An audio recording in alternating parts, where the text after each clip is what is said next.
আজকের এই সম্মানিত ভাইয়েরা, আপনারা বক্তব্য শুনেছেন। আমি একটা কথা বলছি, যার কাছে যে জিনিস নাই সে কি ছেড়ে দিতে পারবে? আপনারা কোনোদিন দেখছেন মিনাল সবাই ব্যবসা করছে, পানগাই করছে, ঢাকা এয়ারপোর্টে করছে? আপনার কোনো অভিজ্ঞতা না? আপনি কি ওই ঘরের বাসিন্দা? একজন বহিরাগত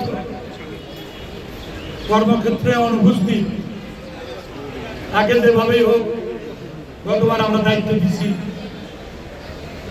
আমরা কি ভালো ফল করতে পারছি? আমি আপনাদেরকে বিনয়ের সাথে জানাই, অ্যাসোসিয়েশনে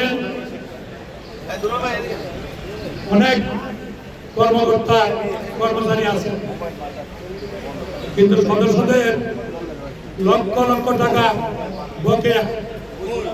কারণটা কি? এটা কার স্বার্থে করা হয়েছে? এটা কি সদস্যদের স্বার্থের টাকা বকেয়া রাখছে? একটা কথা আছে, জাস্টিস দিলে জাস্টিস দিনা। আজকে বিচার দীর্ঘসূত্রিতা মানে ন্যায় বিচারকে দেওয়া তো আমরা উদ্বোধনী অনুষ্ঠানে বেশি বক্তব্য দিতে চাই না, তবে জানতে পেরেছি অনেক বকেয়া সমন্বয় করা হয়েছে। আমি মনে করি এই ধরনের ডাবল স্ট্যান্ড কোনোভাবেই নয়। আমি দীর্ঘদিন সংগঠনে ছিলাম, চুল করি দ্বিমুখী নীতি আমি করি নাই।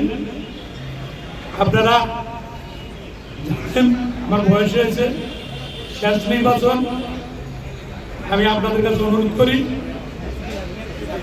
সাধারণ পাটোয়ারি ফারিক পরিষদ পূর্ণ প্যানেলে জয়যুক্ত করবেন। আমরা যেন অতীতের আবারও হারানো ঐতিহ্য ফিরে আনতে পারি, এই আশাবাদ ব্যক্ত করে শেষ করছি। আল্লাহ হাফেজ, সবাইকে ধন্যবাদ।